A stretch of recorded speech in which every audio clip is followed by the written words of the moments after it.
Alright, it seems something just doesn't want this video to be made. I recorded it and it was overtime, and then I recorded it and the internet failed, and it didn't get uploaded. And this is my third try today, and I had a couple other tries where I just didn't like what turned out the video. Got a little battle scar to show for you guys, and that is right there if you can see it. That's what happens when you ram your head into a metal shelf. Moving on. Facebook card to start with because, well, that's the bottom of the card. Michihiro Omagawa versus Darren Elkins. We got the American wrestler versus the all-rounded, Japanese fighter. Omagawa coming in, hasn't had the greatest of luck in the UFC, hasn't had the greatest luck in general because every time he runs up against, good competition, tends to lose. The thing is here, I don't really think of Darren Elkins as top competition. He's two fights in the UFC. He got lucky in the first one with Ludwig hurting himself, and then he got destroyed by Charles Oliveira. Now, neither of these are exactly bad things. I mean, those are two quality fighters. But you watch him fight, and he doesn't seem to have the greatest of wrestling, at least in MMA, because he doesn't set his takedowns up with striking very well. He hasn't gotten to that point where you mix striking and takedowns, a la a George St. Pierre, and that kind of limits him. Omagawa is a solid enough wrestler that I think he can keep this on the feet and just outpoint Elkins because his stand-up does not look very good. Now he's a young fighter; he may have taken that next step towards becoming a complete fighter. But if he looks like he did last time out, I see Omagawa picking up a unanimous decision. Then we have Joey Beltran versus Aaron Rosa. Aaron Rosa is a guy who looks more akin to a Roy Nelson or a Michael Russo, aka bit of a fat guy. That being said, I just see him having the skills to beat Joey Beltran because I've never been overly high on Beltran's skills.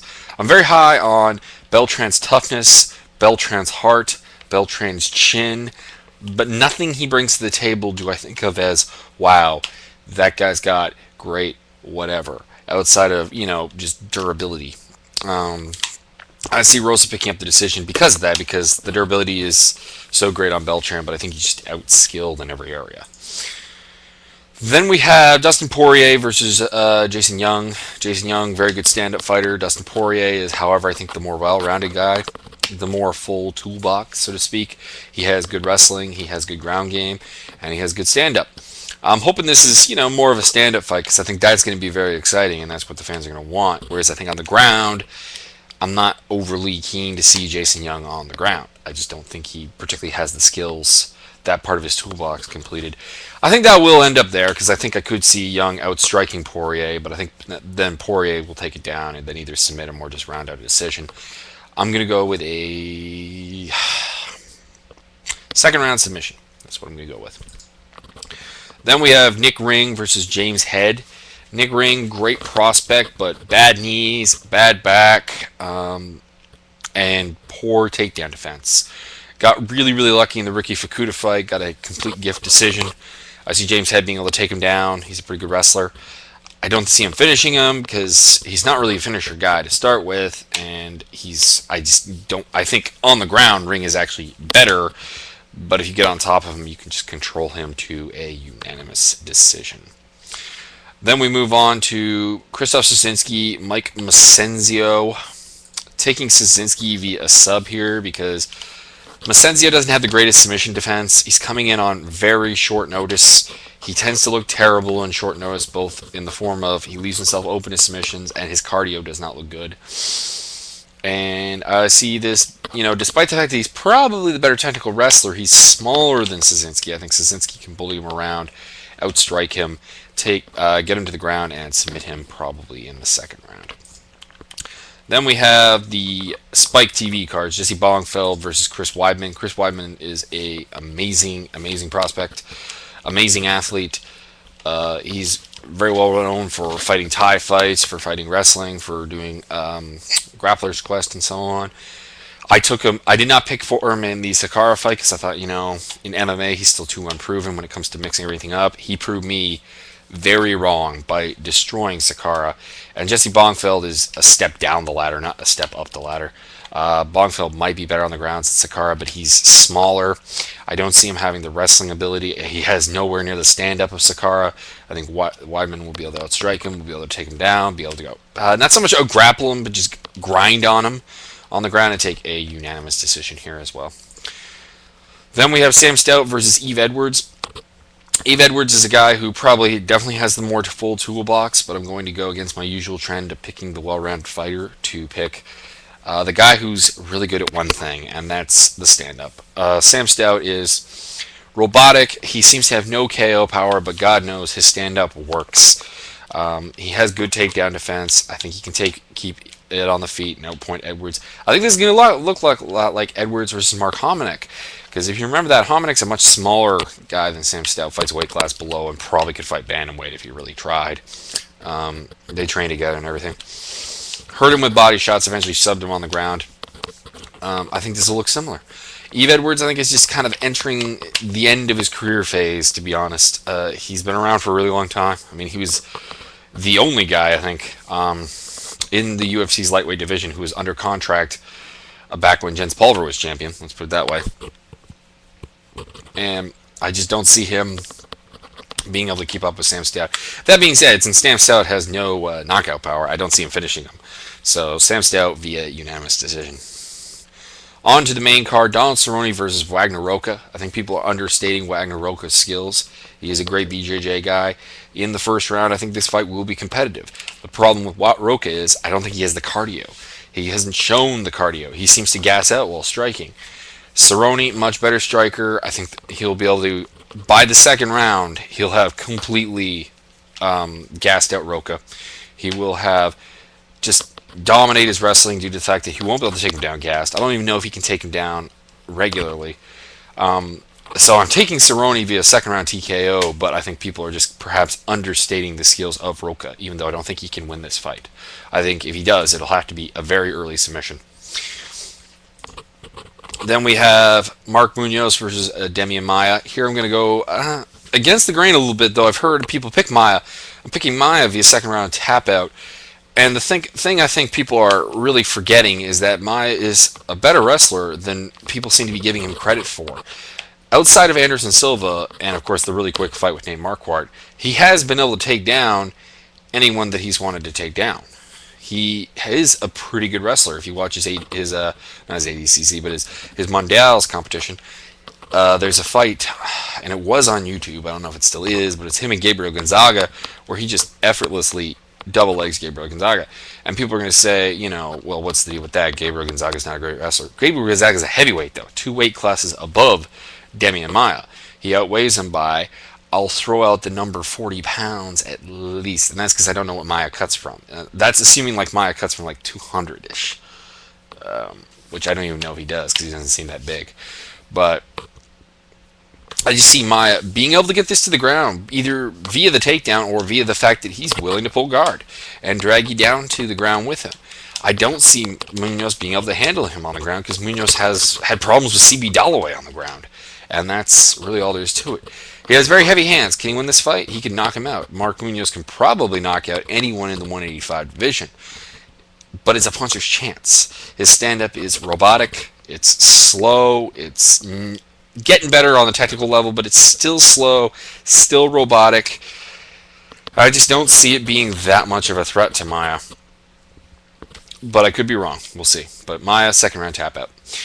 After that, we got John Olaf Ameno versus Dave Herman. Going against the usual rule of mine by picking Ainemo. Hasn't fought in years, but he's a pretty solid fighter. He has wins over basically James Thompson and a couple of European fighters that are, some of them are still around. Some of them retired, some of them were okay, some of them were complete cants. And a loss to Fabricio Verdun, who I think everyone knows by now. The problem is, and the reason I'm picking against Dave Herman in a fight that maybe I'd normally pick for him, he's a great athlete, great wrestler, good stand-up, good grappling, all-around good fighter, is that he seems to choke when it comes to the big step-up. And by that I mean anytime he's gone to a significantly larger crowd or more hyped fight, he has not managed to win. And that, to me, suggests that this should be a fight that Olaf Ainemo can win.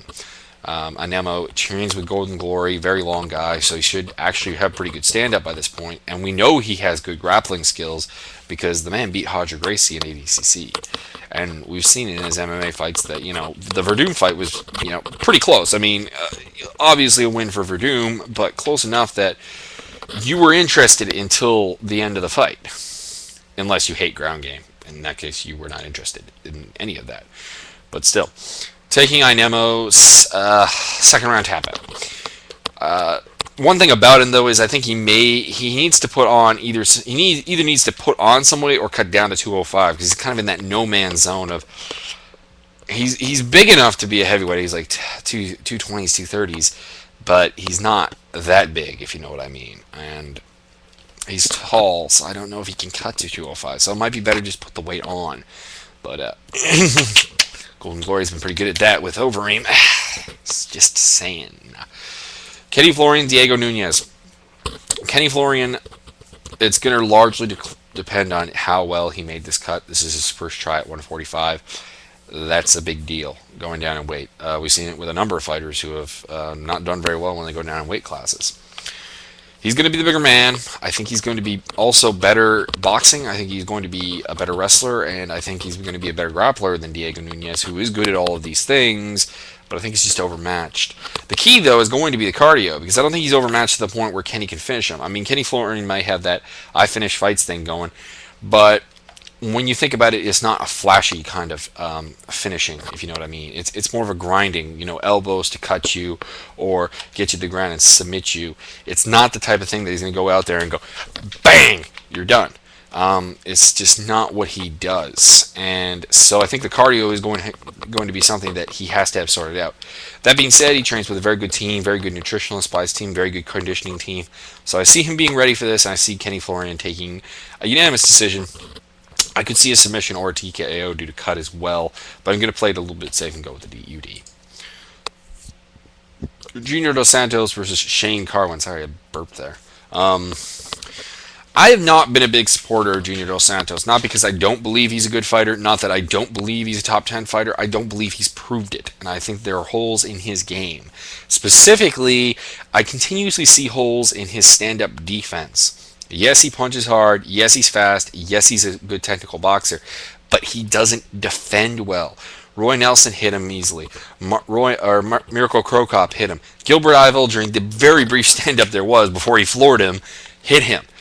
Outside of Stefan Struve, who we've established is susceptible to a certain overhand hand that knocks him out and has been done a couple of times now, people have been able to hit him pretty easily. And I guess Carwin, that's a bad thing. Carwin may be slow, and his boxing may not be the technically greatest on the planet, although it is good. One knows he's got one-punch KO power. You know how I said Kenny Florian couldn't end fights via, a flashy method? Shane Carwin can. And that is, he can put you to sleep with one punch. I'm still taking Junior Dos Santos because you're coming off of, back problems with Carwin, serious injuries, long layoff. And while I violated my rule with, Inemo a little bit with this, I'm not going to do it twice on one card. I'm going to take Junior Dos Santos second round TKO because we have also seen some cardio issues from Carwin. But I'm saying for the long-term viability of Junior's career, he really does need to learn how to block some punches. Because if he fights Cain Velasquez, and Cain Velasquez looks good, he will beat him if he does not work on that. It's something he just needs to work on. People also talk about his sprawl being great. I can't say I've seen a flaw in it, but I also can't say I've seen him stop elite wrestler takedowns yet. So this fight is, this could be a fight where we see what Junior really has. That's all I have to say on UFC 131, and enjoy the fights, and have a good day.